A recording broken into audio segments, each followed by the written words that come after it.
dia, irmãos e irmãs. Abra comigo sua Bíblia, por favor, na segunda carta de Paulo a Timóteo, capítulo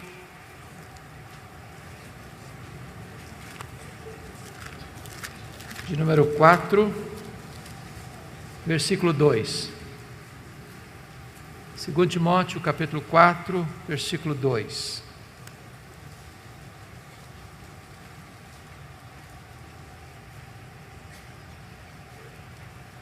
Prega a palavra, insta, quer seja oportuno, quer não.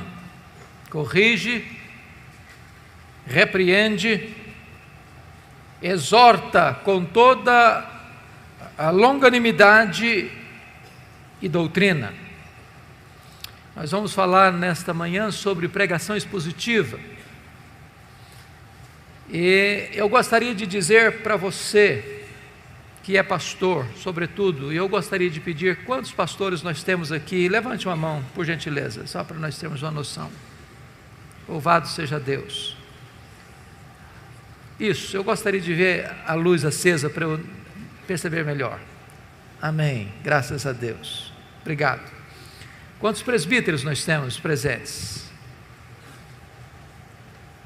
Ok, obrigado. Diáconos, quantos diáconos? Ok. Professores de escola dominical. Graças a Deus, muito obrigado. Preciso dizer para você que a palavra é o conteúdo da pregação e a palavra é a autoridade do pregador. A ordem de Deus é prega a palavra e não prega sobre a palavra. A palavra é o conteúdo. O pregador não cria a mensagem. O pregador prepara o sermão, mas a mensagem é de Deus. A mensagem emana do próprio texto. O texto é o próprio conteúdo da mensagem. De tal maneira que Deus não tem compromisso com a palavra do pregador. Deus tem compromisso com a sua palavra. Não é a palavra do pregador que tem a promessa de não voltar vazia para Deus. É a própria palavra de Deus que tem essa promessa. E nós só teremos o cumprimento dessa promessa se nós estamos pregando a palavra e não as nossas próprias palavras. A palavra de Deus é poderosa. A palavra de Deus despede chamas de fogo, faz tremer o deserto. A palavra de Deus é eficaz. Ela é a espada do Espírito. Não é a palavra do homem, não é a palavra do pregador. É por isso que pregação expositiva é tão importante, porque é o compromisso de pregar a palavra e não apenas sobre a palavra. É necessário dizer, meus amados irmãos, que a pregação é o instrumento que Deus estabeleceu para trazer os seus eleitos à salvação. Deus chama pela palavra. A fé vem pelo ouvir e ouvir a pregação da palavra. Daí é importante dizer que a pregação fiel das Escrituras é o principal elemento que leva a igreja ao crescimento saudável. E nós precisamos entender isso.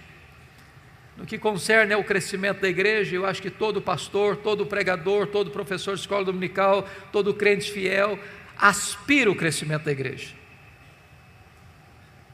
Não é natural você se conformar com a esterilidade.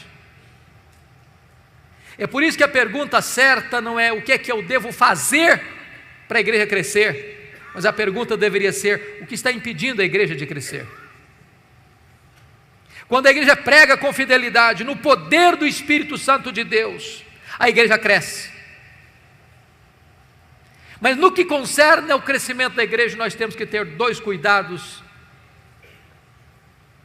duas precauções muito sérias. O primeiro delas é o que nós poderíamos chamar de numerolatria, a idolatração dos números. Nós estamos vivendo uma situação hoje muito curiosa. A igreja, infelizmente, está importando a filosofia do pragmatismo para a sua agenda. E o pragmatismo foi a filosofia mais conhecida e mais popular do século XX. O que é o pragmatismo? É quando você diz assim: eu não estou interessado na verdade, eu estou interessado naquilo que funciona. Eu não me importo com o conteúdo, eu quero saber quais são os resultados. E aí a igreja evangélica brasileira, muitas vezes, capitulou-se a esse pragmatismo e tem, de certa forma, transformado a igreja num mercado. O consumidor é quem determina o que quer. Eu sou um balcão de serviço. O que você quer? Prosperidade? O que você quer? Saúde? O que você quer? Milagres? O que você quer? Sucesso? Você dá ordem. É o efeito Ibope, você decide o que você quer. Então, de repente, a igreja deixou a verdade, deixou de pregar a verdade e começou a oferecer ao povo o que o povo quer. Mas esse não é o evangelho.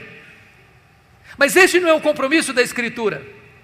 Esse não é o papel do pregador. O pregador é chamado a pregar a palavra, a oferecer não o que o povo quer ouvir, mas o que o povo precisa ouvir. Não o que dá ibope, mas a palavra de Deus. Nosso papel não é arrancar aplausos do auditório, nem receber um tapinha nas costas no final do culto, mas é pregar a verdade, ainda que esta verdade fira o coração das pessoas. Porque o nosso papel é pregar com fidelidade o que Deus diz, não o que nós queremos dizer. Isso é pregação expositiva, e ela produz crescimento saudável, e nós não podemos entrar por esse caminho, de buscar crescimento a qualquer custo, de atrair as pessoas com a outra mensagem mais palatável, mais agradável aos ouvidos, mas sonegando o povo o trigo da verdade, as Escrituras Sagradas. Há um segundo risco, queridos, que nós corremos no que tange ao crescimento da igreja, que é a numerofobia. É o contrário da numerolatria, é o medo dos números. Eu fico muito triste quando escuto algumas pessoas dizendo assim: bom, Deus não se importa com quantidade, Deus se importa com qualidade. A nossa igreja não cresce, mas é fiel. Nós temos 100 membros há 10 anos, mas é gente batuta, gente boa. E eu fico perguntando se existe fidelidade estéril.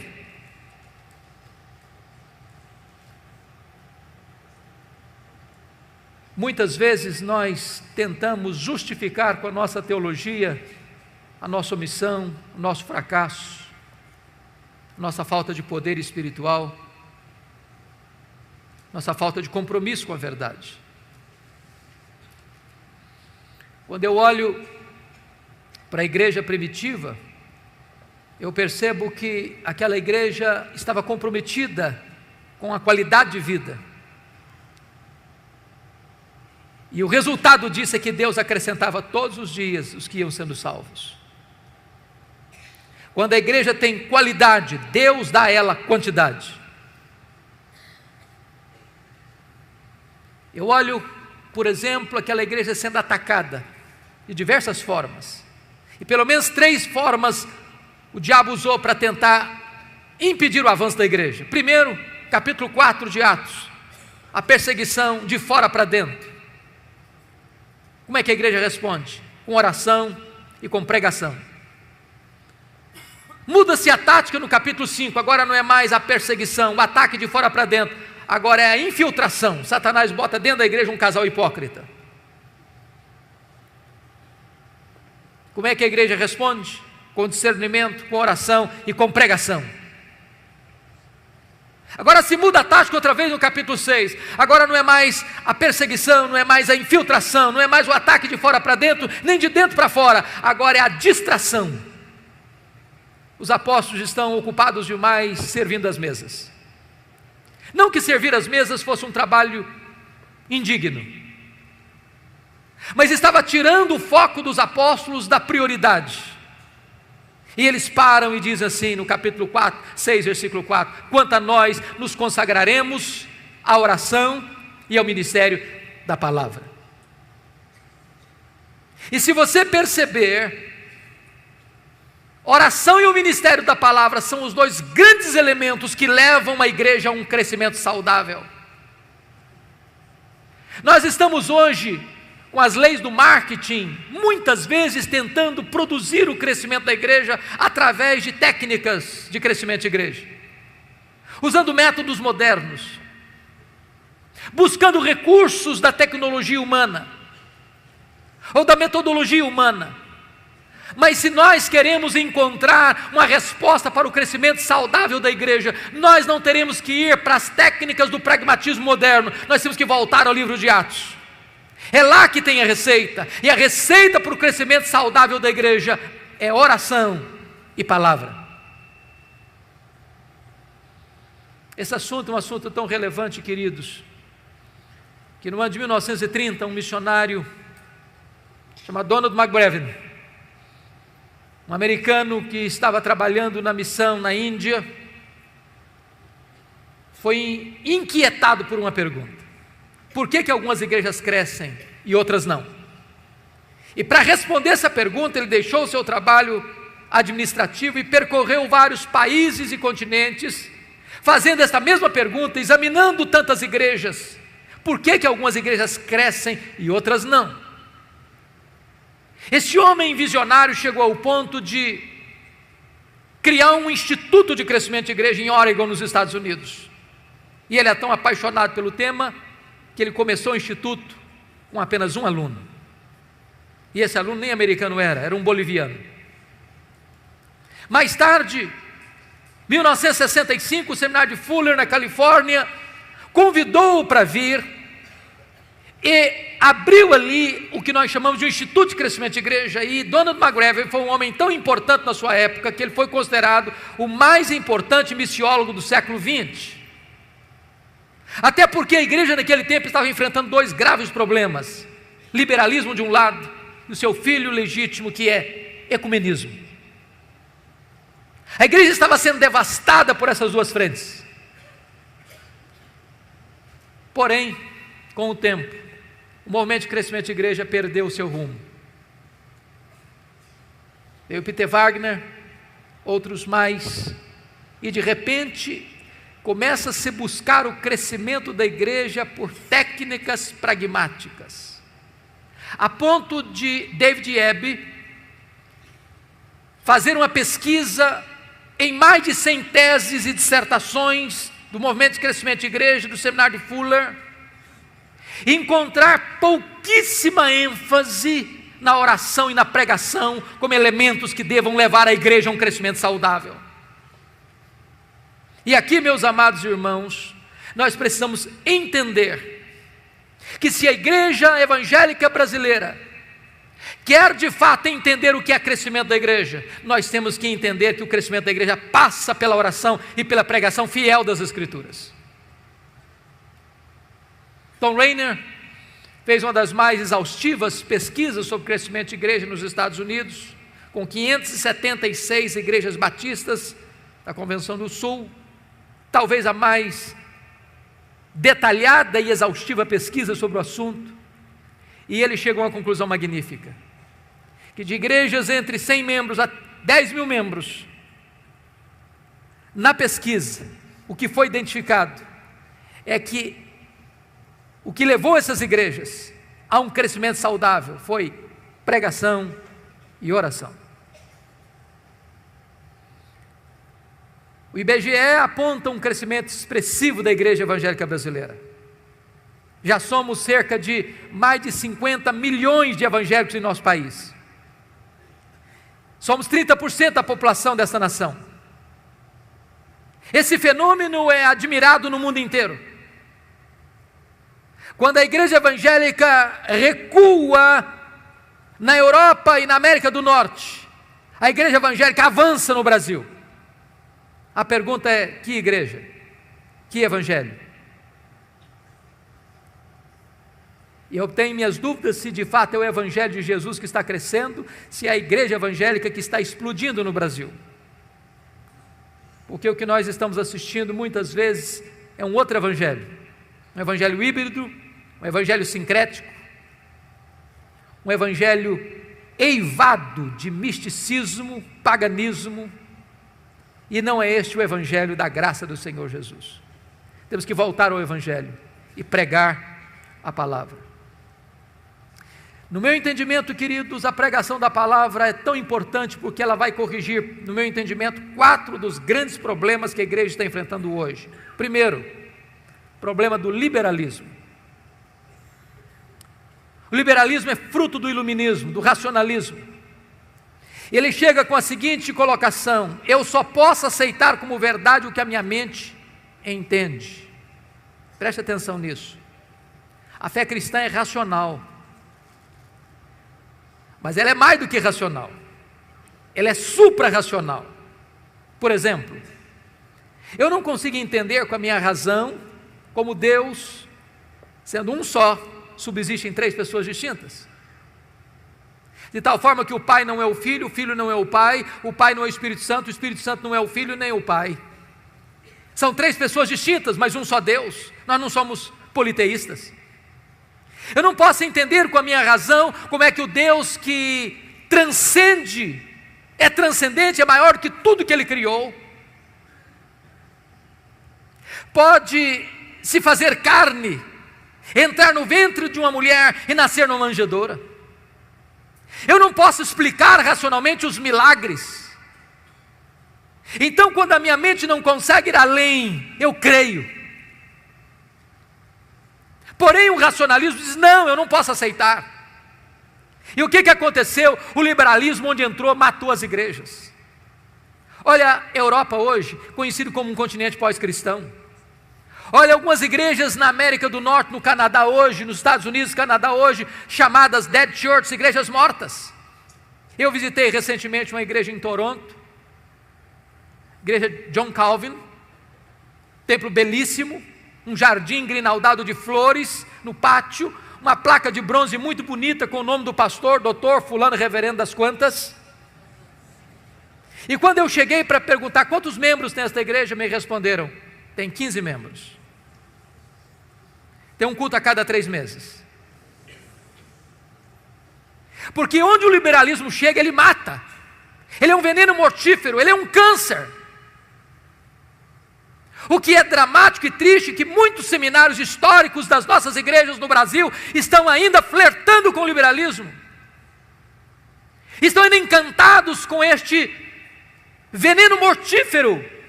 Você nunca viu um pastor liberal plantando igrejas, você nunca viu um pastor liberal experimentando um reavivamento, você nunca viu um pastor liberal promovendo o crescimento da obra de Deus. Porque onde o liberalismo chega, ele mata a igreja.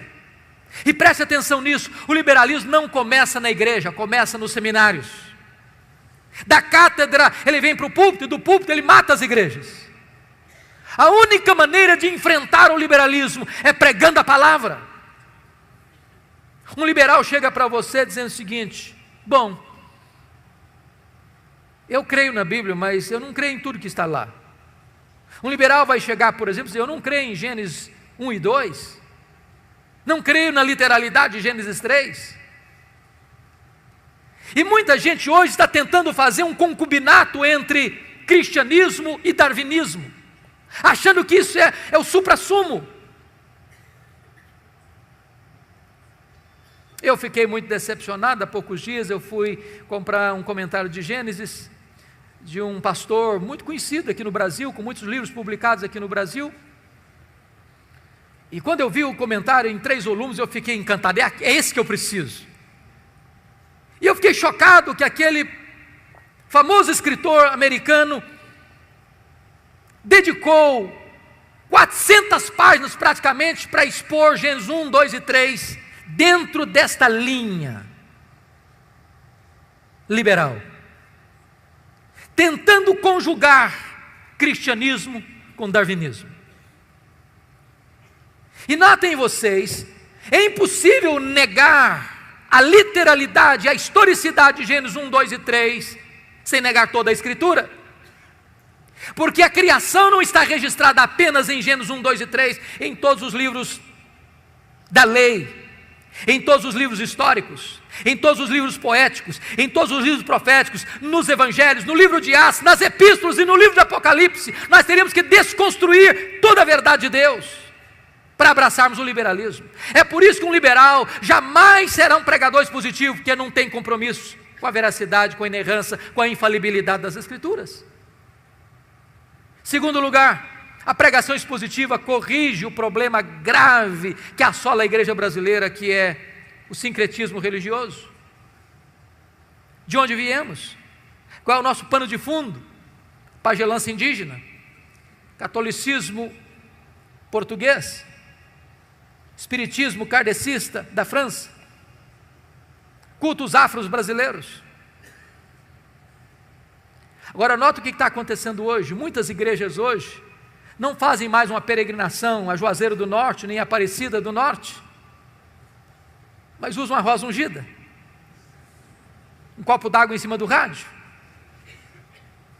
sal grosso. O que nós fizemos? Simplesmente mudamos o rótulo, mas o conteúdo é o mesmo. Se a igreja evangélica brasileira não se voltar para as Escrituras, ela corre o risco de entrar por esses caminhos.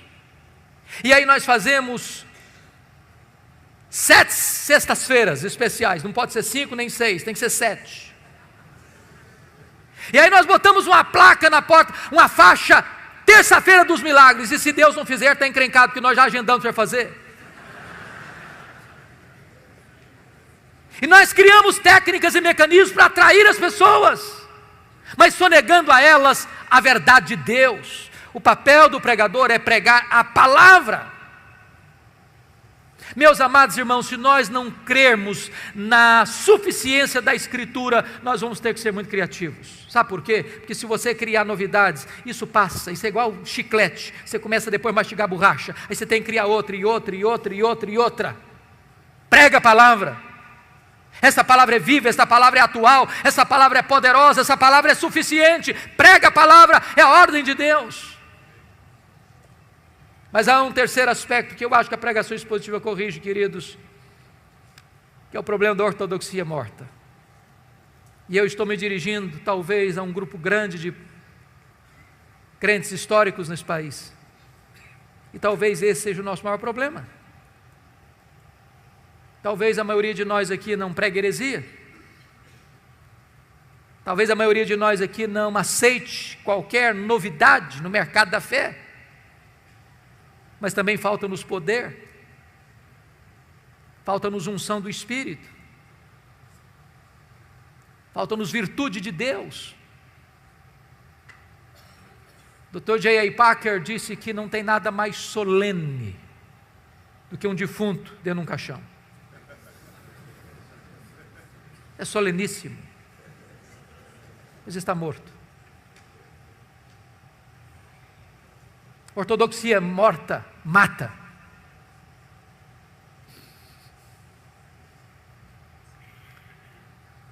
Quando Eliseu mandou Geazi botar o bordão profético no rosto do menino morto, diz a Bíblia que o menino continuou morto. O problema não era o bordão, o problema é quem carregava o bordão. A mulher de Sarepta disse para Elias: agora eu sei que a palavra de Deus na tua boca é verdade. Isso me faz tremer, porque a pergunta é: meu Deus, então será que a tua palavra na minha boca pode não ser verdade? Porque uma coisa é proferir a palavra de Deus, outra coisa é ser boca de Deus. Eu tenho que concordar com Ian Bounds, um metodista piedoso do século XIX, quando ele disse que nós estamos à procura de melhores métodos e Deus está à procura de melhores homens. Deus não unge métodos, Deus unge homens.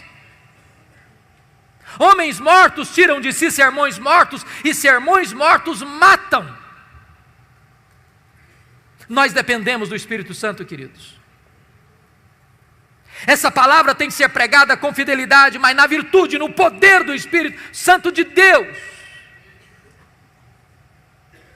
Perguntaram certa feita para Dwight Lyman Moody: Moody, qual é o maior problema da obra? Moody respondeu: o maior problema da obra são os obreiros. Talvez você e eu sejamos o maior problema da igreja.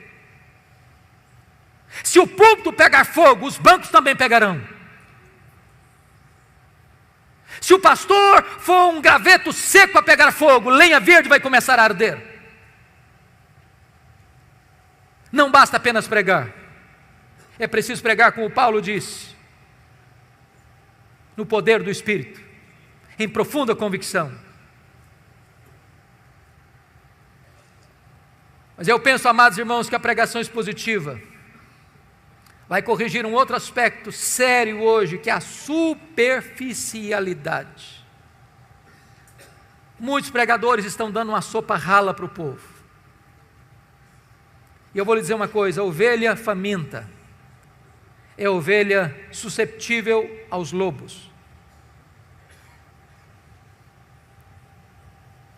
As heresias entram porque muitas vezes nós, pastores, não temos dado ao povo o alimento sólido da palavra de Deus. É triste como tantos pregadores hoje não se preparam para pregar. E eu entendo o que Paulo disse na sua carta a Timóteo, que são dignos de redobrados honorários aqueles que se afadigam na palavra. É trabalho árduo, pesado. E aqui é um fato curioso, é que a maioria dos nossos membros parece que não entende que quando o pastor está estudando, ele está trabalhando.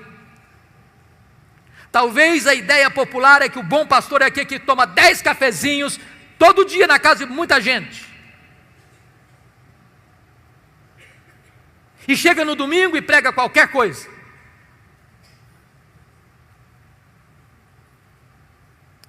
Certa feita, um membro passava perto da casa pastoral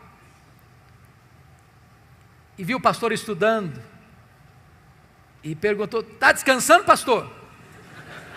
O pastor disse: não, estou trabalhando.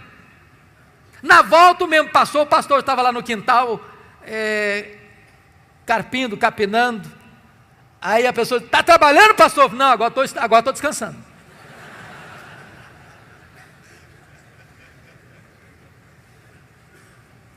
Se nós quisermos pregar expositivamente, nós teremos que estudar.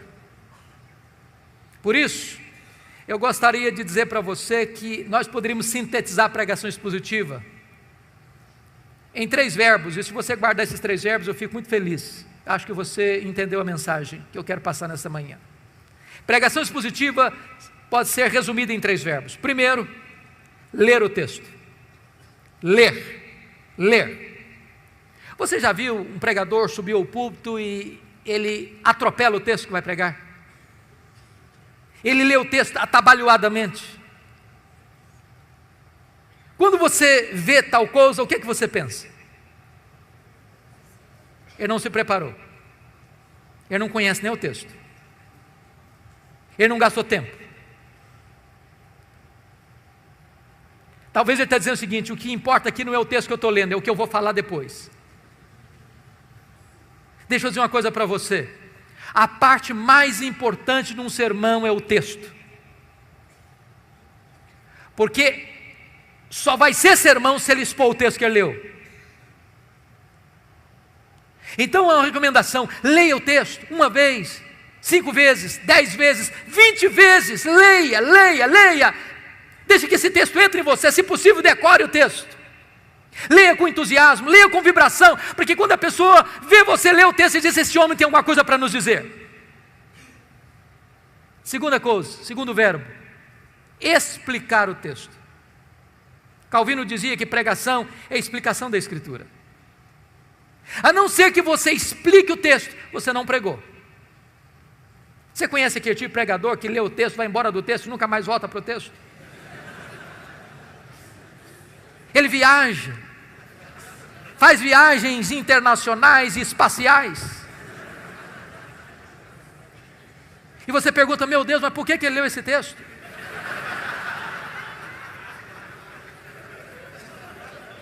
Você conhece aquele tipo de pregador que diz assim, eu já tenho o sermão, só preciso encontrar um texto agora?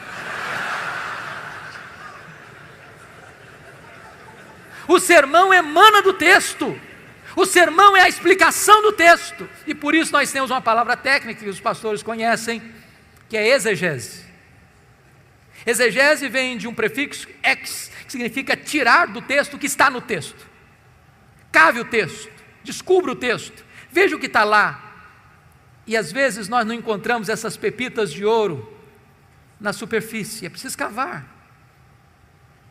Esse é o papel do pregador. Ir para o texto, perguntar ao texto, mergulhar no texto, descobrir as riquezas do texto, trazer isso à tona.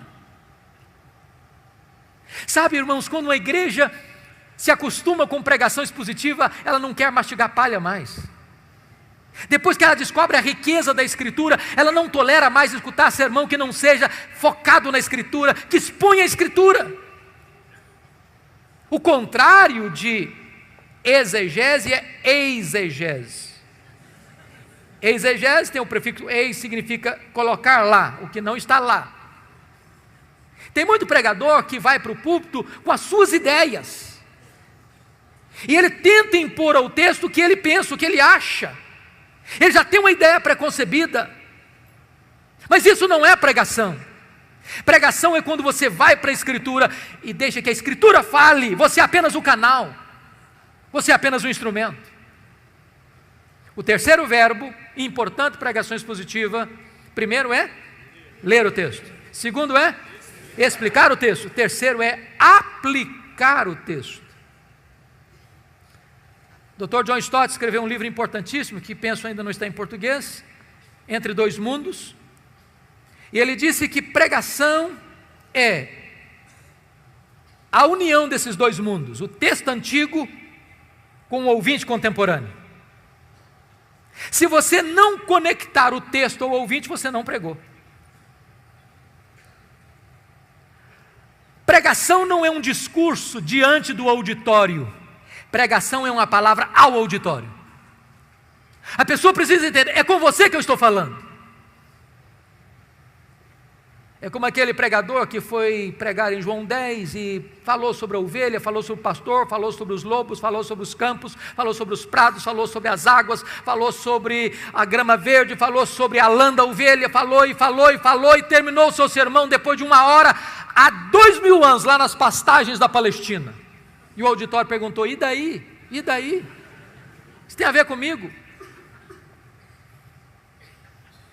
Pregação precisa ter aplicação.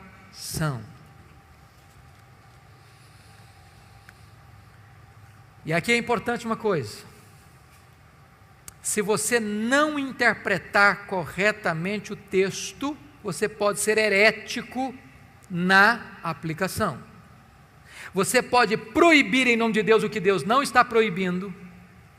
Você pode fazer promessas em nome de Deus que Deus não está fazendo. Você se torna um falso profeta, um falso mestre, um falso pregador. Haddon Robson escreveu um livro importantíssimo e ele trabalha sobre esse assunto, falando da heresia da aplicação. Quando o pregador não interpreta o texto, ele se torna herético na hora de aplicar o texto.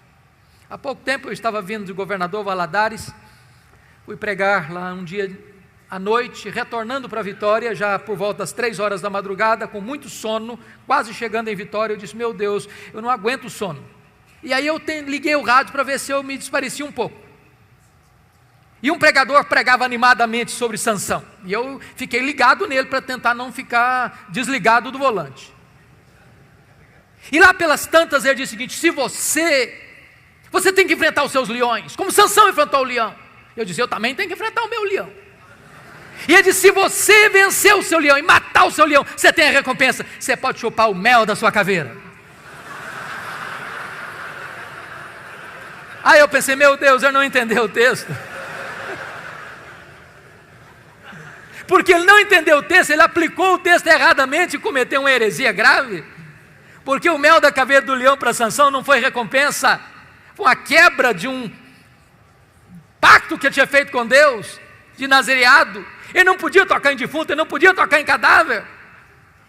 Se nós não entendermos a Escritura, nós vamos correr o risco de aplicar de forma herética. Mas talvez você pergunte assim: pastor, quais são as razões por que hoje poucos pregadores pregam expositivamente? Eu vou lhes dar algumas razões. Primeiro, penso eu que muitos seminários ainda não estão comprometidos com o ensino aos seus alunos sobre pregação expositiva. Eu fiz seminário há 30 anos e na minha época não se aceitava pregação expositiva. Quando um aluno tentava fazer um sermão expositivo no púlpito, ele era criticado. Talvez porque não entendêssemos bem o que era pregação expositiva naquela época. Mas é triste como se dá pouca ênfase à questão da pregação ainda nos currículos dos seminários. Somos mais treinados a defender a Bíblia do que pregar a Bíblia, como se a Bíblia precisasse da nossa defesa. Olhe os currículos. Se a maior tarefa do pastor é pregar a palavra, isso deveria refletir no currículo dos seminários. Passamos sobre esse assunto como o gato passa em cima de brasa. Segunda razão por que poucos pregadores pregam expositivamente é porque muitos pastores têm uma biblioteca sofrível. Eu tenho visitado muitos pastores, colegas, e uma das coisas que eu gosto de fazer é visitar a biblioteca do pastor. E tem hora que eu fico chocado, porque eu vejo alguns poucos livros já amarelos de tanto tempo, empoeirados, e eu penso assim: ou esse colega é um fenômeno, ou ele está dando uma sopa rala para o povo. Queridos irmãos, é impossível pregar expositivamente sem estudar seriamente. Impossível. Deixa eu dizer uma coisa para você: se você é pastor e não gosta de ler, dá uma checada na sua vocação.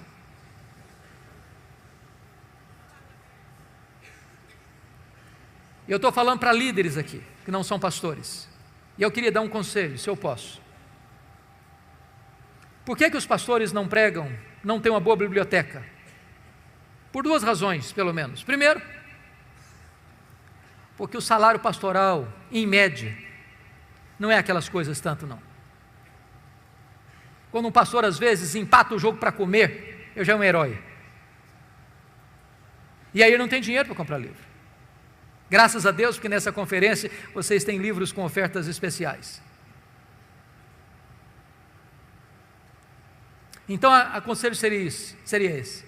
Se você é líder de igreja aqui, quem sabe você consiga lá na liderança botar uma verba para o seu pastor comprar livro todo mês.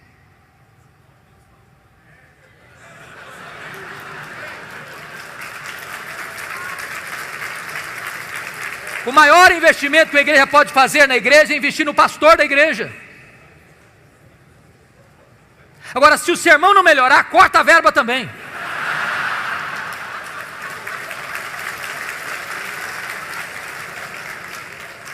Porque livro para enfeitar a biblioteca também não resolve nada. A segunda razão por que os pastores não têm uma boa biblioteca é porque isso não é prioridade para eles. Eu fui um seminarista muito pobre em Campinas, muito pobre. Perto do nosso seminário, ali na Avenida Brasil, em Campinas, tinha uma pizzaria. Eu passei 4 anos lá, nunca tive o privilégio de ir naquela pizzaria, nunca. Eu passei 4 anos no seminário com um ternozinho muito michuruco, nunca comprei um terno. Mas nunca deixei de comprar livro. Já passei no ministério 8 anos sem comprar uma camisa, nunca deixei de usar nova não, porque tem crentes generosos que ofertam o pastor de vez em quando. Mas nunca deixei de comprar livro. Você não pode entender um pastor sem ferramenta para trabalhar. Você não pode entender um lavrador sem uma enxada na mão. Você não pode entender um cirurgião sem um bisturi na mão. Livro é matéria-prima do pastor se preparar para pregar.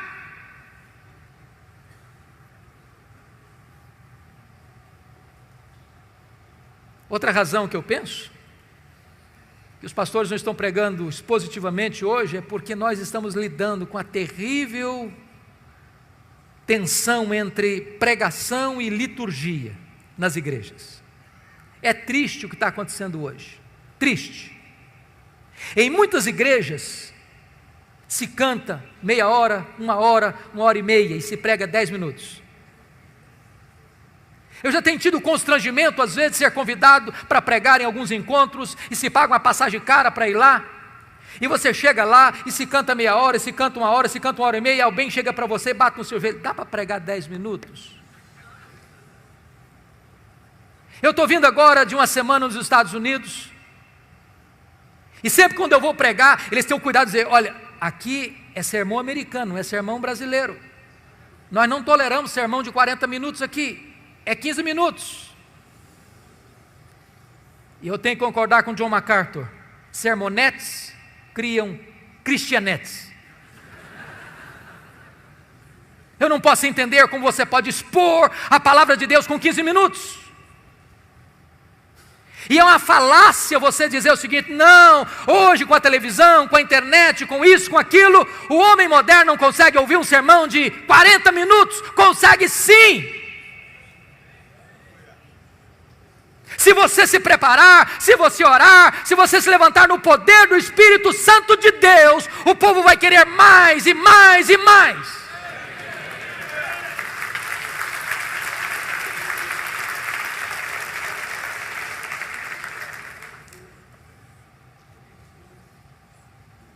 A palavra de Deus precisa ser o centro, queridos, o centro.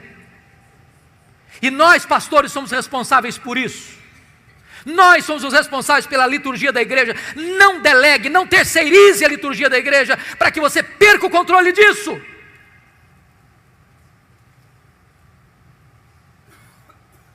Estamos perdendo a centralidade das Escrituras, por isso deixamos de pregar expositivamente. Precisamos voltar às Escrituras, à centralidade das Escrituras. Mas eu vou lhe dizer quais são as vantagens de se pregar expositivamente falando. Quais são as vantagens? Primeiro, queridos, a grande vantagem da pregação expositiva é que você não tenha o desejo de ser popular, mas você tem um compromisso de ser fiel.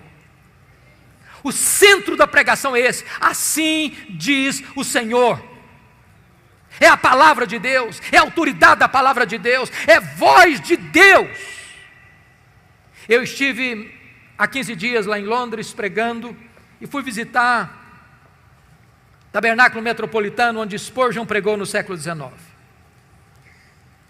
E eu peguei um de seus livros, lá na livraria da igreja, e chamou minha atenção um fato, eu já sabia disso há tantas vezes, já tinha lido tantas vezes, mas acendeu novamente ao meu coração essa verdade. Quando Spurgeon se levantava para pregar, ele tinha o seguinte entendimento: quando o povo escuta a pregação fiel da Escritura, não é a um pregador que o povo está ouvindo, é ao próprio Deus que o povo está ouvindo. É a palavra do Deus vivo que o povo está ouvindo, e nós precisamos criar esse entendimento, amados. Se o pregador é fiel, e se ele se levanta para expor a palavra de Deus, o povo está ouvindo a palavra do Deus vivo, e não a palavra de um pregador apenas. Este é o fato empolgante da pregação expositiva. Segundo aspecto, é que quando você prega expositivamente, você economiza um grande tempo. Talvez você que é pregador aqui, tem que pregar toda semana, às vezes 2, 3 vezes na semana, você sabe disso, não é fácil decidir o que pregar. É por isso que 90% dos pastores têm que tomar o omeprazol. E ficam angustiados, meu Deus, o que eu vou pregar? Chega na segunda-feira, ele está pensando, o que eu vou pregar domingo, o que eu vou pregar domingo, o que eu vou pregar domingo. Chega na terça-feira, ele está folheando algum livro. Chega na quarta-feira, ele está dando uma olhada em algum livro de esboço de sermão. Chega na quinta, ele está desesperado, olhando na internet. Chega na sexta, ele já está com angústia na alma. Quando chega no sábado, ele já está suando frio. Quando chega no domingo, ele prega qualquer coisa.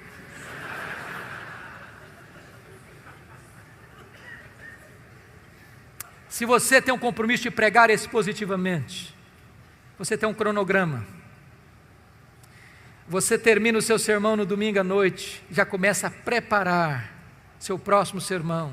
Em vez de você gastar tempo pensando no que pregar, você investe todo o tempo preparando o que pregar. É claro, queridos, que nós, penso eu, não deveríamos iniciar sendo exaustivos, como um Mark Lloyd Jones, por exemplo, que pregou vários anos em Romanos, vários anos em Efésios. Eu acho que se formos fazer isso aqui, a gente corre o risco de enfrentar alguns problemas. Eu conheço um colega que começou a expor Atos na igreja. Tinha 200 pessoas na quarta-feira ouvindo sobre Atos. Depois de mais de um ano, ele estava em Atos 12, e o auditório dele cresceu de 200 para 40. E quando falava em Atos, o povo sentia urticária. O problema não é a pregação expositiva, o problema é que às vezes as pessoas se perdem nos detalhes. Às vezes se pensa em pregação expositiva, lê um versículo, meus irmãos, essa palavra vem do grego tal, etc e tal, agora a segunda palavra também vem do grego tal, que significa isso, agora vamos para a terceira palavra. Aí o povo não entende, ele se perde no meio da floresta atrás de uma árvore. Então, se você não tem ainda o hábito de pregar expositivamente, comece com um livro pequeno, não seja tão exaustivo. Gere no povo gosto pela Escritura.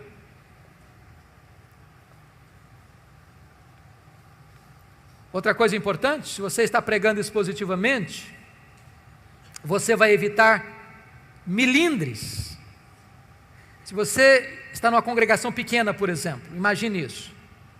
E você tem um líder da igreja que está enfrentando uma crise conjugal séria, ele está pensando em sair de casa, se divorciar, e aí você chega no domingo de manhã na igreja e diz, meus irmãos, hoje eu vou pregar sobre Mateus 19, sobre divórcio. Aí o líder já torce o nariz. Esse pastor está querendo pregar sermão carapuça para cima de mim. Aí no meio do sermão o cara se levanta e vai embora. O que você vai pregar? Como aquele pregador que foi pregar numa igreja e ele estava indo para o púlpito e um líder da igreja puxou o paletó e disse, o senhor não pode pregar aqui sobre bebida, porque o cara que mais dá dinheiro aqui para a igreja, ele é chegado numa branquinha, então o senhor faz favor de não tocar nesse assunto. Caminhou um pouco mais, outro puxou o paletó e disse, o senhor não pode pregar sobre jogo, porque a família mais rica da igreja é chegada em jogo de azar e tal, então o senhor não toca nesse assunto. Andou mais um pouquinho e falou, o senhor não pode falar sobre adultério, porque a pessoa mais conhecida na cidade, está frequentando a nossa igreja, está vivendo um caso de infidelidade conjugal, então não toca nesse assunto para nos constranger. Aí o cara foi para o púlpito, aí se levantou e disse, meus irmãos, eu estou encrencado hoje. Eu não posso pregar sobre bebida, eu não posso pregar sobre jogo, eu não posso pregar sobre adultério. Aí levantou um gaiato no final do auditório lá, prega sobre os judeus, não tem nenhum judeu aqui.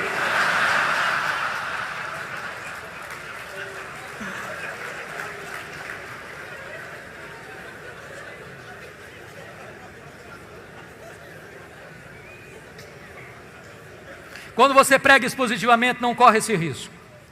Imagine que você expôs na sua igreja, no domingo passado, Mateus 18. O que o povo espera que você pregue no domingo seguinte? Mateus 19. Se tem alguém enfrentando crise conjugal, é Mateus 19. Eu não vou pular o capítulo 19. Evita milindres, constrangimentos, de alguém pensar que você está pregando sermão carapuz. Mas, amados irmãos, eu preciso dizer uma coisa para vocês. Tudo isso é tão importante, mas nada disso vai funcionar se você não colocar sua vida, seu coração dentro desse trabalho. A vida do pregador é a vida do seu ministério. É necessário entender isso.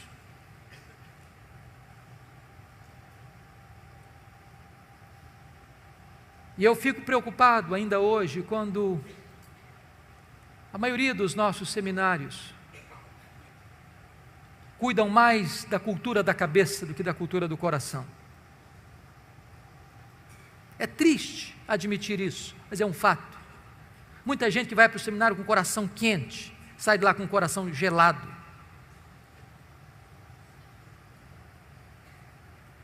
Não há nada mais perigoso do que acostumar-se com o sagrado, que acostumar com a pregação, que acostumar com o púlpito. E de repente você faz isso como um profissional, virou rotina.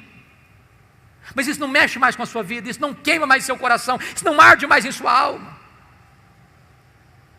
Como certa feita um pregador de Londres foi conversar com um ator famoso da Inglaterra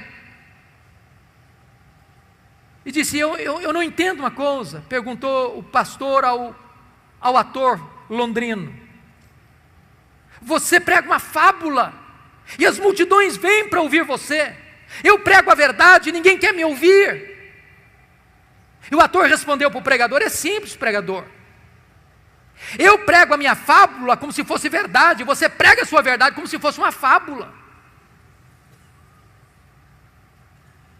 Tem hora que eu fico perguntando: meu Deus, será que as pessoas acreditam que nós acreditamos no que pregamos? Um dia eu estava pregando em Salvador, e eu pregava sobre avivamento, e uma repórter da cidade estava lá para uma entrevista. Ela olhou nos meus olhos e me perguntou: o senhor acredita no que prega? Eu respondi para ela: eu creio firmemente no que prego. Mas a pergunta é curiosa e emblemática: será que as pessoas acreditam que nós acreditamos no que pregamos? Um dia, no século XVIII, alguém viu David Hume, o patrono dos agnósticos, correndo em Londres. E a pessoa perguntou: David Hume, o que você está fazendo aí correndo? Ele disse: eu estou indo ouvir George Whitefield pregar. Aí a pessoa ficou curiosa: mas você não acredita no que ele prega? Acredita? Ele diz: não, eu não acredito no que ele prega não, mas ele acredita no que prega.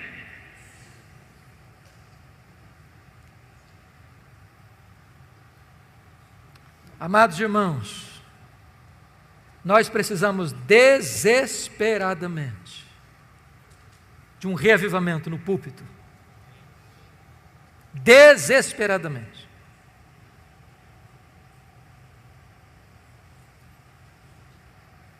João Wesley dizia para os seus alunos: meus filhos, ponham fogo no seu sermão, ou ponham o seu sermão no fogo.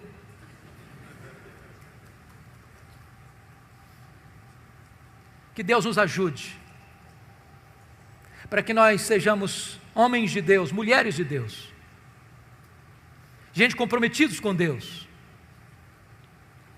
os vasos limpos que Deus há de usar para a sua glória. Que nós vejamos para a glória de Deus um reavivamento da pregação expositiva, da pregação bíblica em nossa nação. E eu estou seguro disso, irmãos: se a igreja brasileira voltar-se para a palavra, voltar-se para a pregação expositiva e pregá-la com fidelidade no poder do Espírito Santo de Deus, sim, nós teremos um crescimento saudável da igreja, para a glória de Deus, em nome de Jesus. Amém. Vamos orar, queridos. Vamos orar. Deus amado, aplica a tua palavra ao nosso coração. Esta palavra é um tesouro tão precioso. É o Evangelho, é a boa nova da salvação, é o poder para a salvação de todo o que crê, é a palavra viva, é a palavra eficaz, é a palavra poderosa, palavra infalível, inerrante, suficiente. Oh Deus, desperta o nosso coração para amar a tua palavra, enche-nos da tua palavra, a nossa mente, o nosso coração, a nossa alma, o nosso ser, e dá-nos o compromisso, Deus, de pregarmos a tua palavra, toda a tua palavra, só a tua palavra.